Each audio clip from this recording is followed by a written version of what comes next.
Bentornati, cari misteronauti. Eccoci nuovamente ad indagare nelle viscere delle menti dei cattivi Disney. Stavolta parlando di Giacomo Uncino, il pirata che odia l'infanzia in un mondo di fanciulli. Per scoprire cosa si cela dietro di lui ed il suo temibile uncino, non indugiate oltre e seguiteci. E prima di andare, diteci, quale cattivo volete che analizziamo nel prossimo video? Magamagò o Percival McLeod, il bracconiere di Bianca e Bernie? Votate nel sondaggio che compare qui in alto.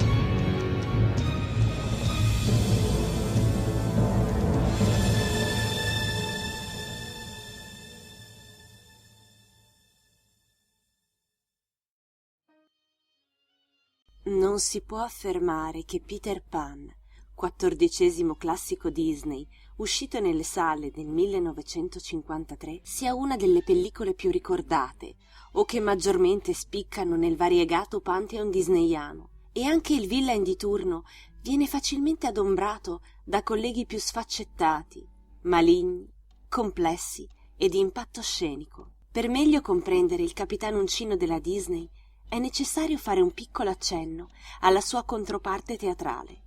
Va specificato che questo pirata, all'inizio, non compariva nelle opere di James Barrie, visto che il ruolo di cattivo era già ampiamente esercitato, incredibile a dirsi, proprio dallo stesso Peter Pan. Tuttavia, il successo che questo lupo di mare ottenne tra il pubblico lo rese la vera e propria nemesi dell'eterno fanciullo, contribuendo a formare il binomio. Il Capitano Uncino originale era un antieroe malinconico e complesso, con una doppia personalità assai spiccata. Da un lato era un tipo colto e galantuomo, amante delle arti e a sua volta artista, che combatte con dignità e onore, rispettoso e garbato nei confronti del gentil sesso. Dall'altra un astuto manipolatore, un assassino spietato, con un animo che gronda odio verso tutto e tutti. In qualche modo è persino assai creepy, considerando che prova una sorta di amore-odio verso i bambini sperduti,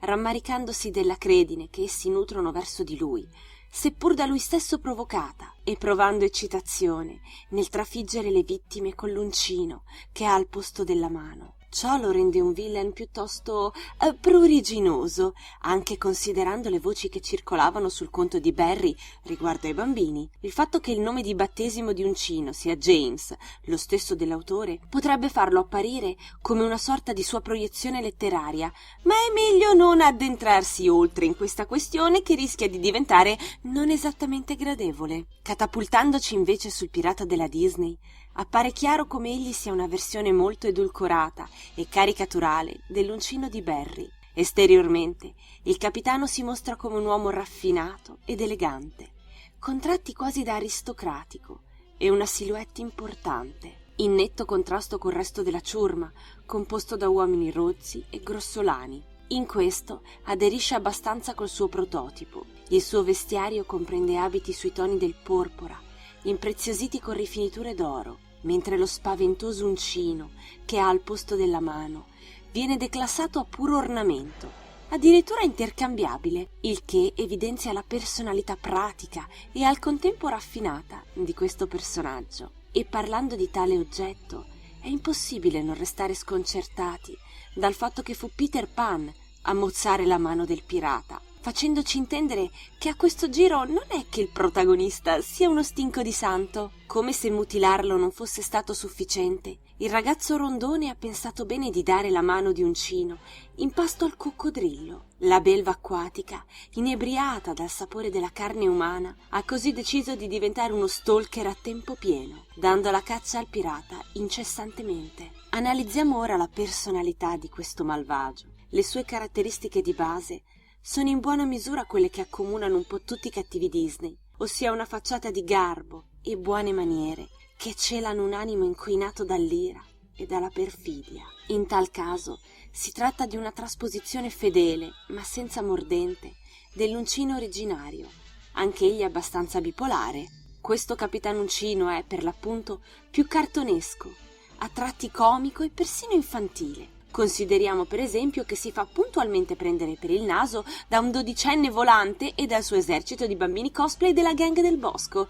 Siamo ad anni luce da Malefica, Ursula e Gaston. Prima di mettere il muso alla Disney per aver zuccherato troppo un cattivo potenzialmente sublime, va ricordato che il film vide la luce negli anni 50 ed era un prodotto rivolto ai bambini, che comunque ha in ogni caso la sua dose di violenza, tra sirene che tentano di annegare la gente, bambini armati di clave e bastoni, indiani sul piede di guerra e persino quello che è, a tutti gli effetti, un attentato dinamitardo perpetrato da Uncino nei riguardi dell'odiato Peter. I retroscena macabri che si possono scorgere nel villain teatrale sono stati saggiamente accantonati e da tali ceneri venne plasmato un personaggio assai più stravagante. Ciò nonostante, leggendo tra le righe e depurando Capitan Uncino dalla sua componente ironica e bambinesca, otteniamo un cattivo con una sua psicologia. A ben vedere, è quasi come se lui e Peter Pan, più che rivali, fossero i componenti di una stessa mente. Peter Pan è il bambino che non vuole crescere, che resta testardamente e scioccamente ancorato ai sogni.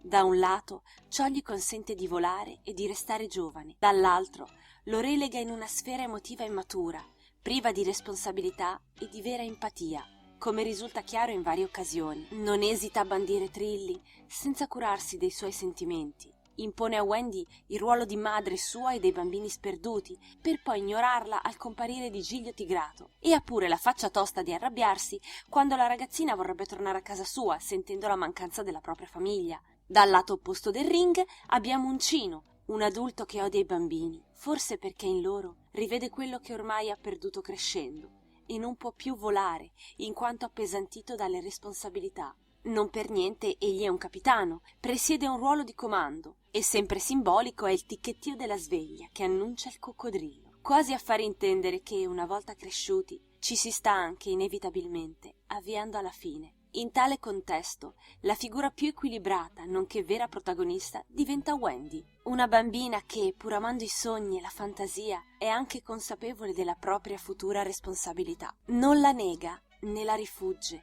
come fa Peter Pan, e non è spaventata dal futuro come Capitan Uncino, diventando quindi il perno sul quale ruota la bilancia dei due sfidanti. Non per niente le viene dato il ruolo di madre e sarà lei a spiegare cosa sia questa figura ai bimbi sperduti. Essere madre significa dover crescere, farsi carico di responsabilità, ma anche saper sognare insieme ai propri figli, accompagnandoli ed educandoli con la fantasia verso le fasi della loro maturità. Le persone simili a Capitan Uncino nella nostra modernità potrebbero essere quelle alle soglie della maturità, che per vari motivi temono l'avvenire e, rimpiangendo la propria giovinezza, accusano le nuove generazioni di essere un manipolo di scansafatiche, di non assumersi mai responsabilità e di vivere un'epoca di comodità realizzate con fatica e sudore da coloro che vennero prima. Invidiano la giovinezza e la capacità di volare, metaforicamente parlando, di coloro che possono ancora bearsi dei giochi e delle attività fine a se stesse. Il più grande difetto delle persone Uncino style è che il loro comportamento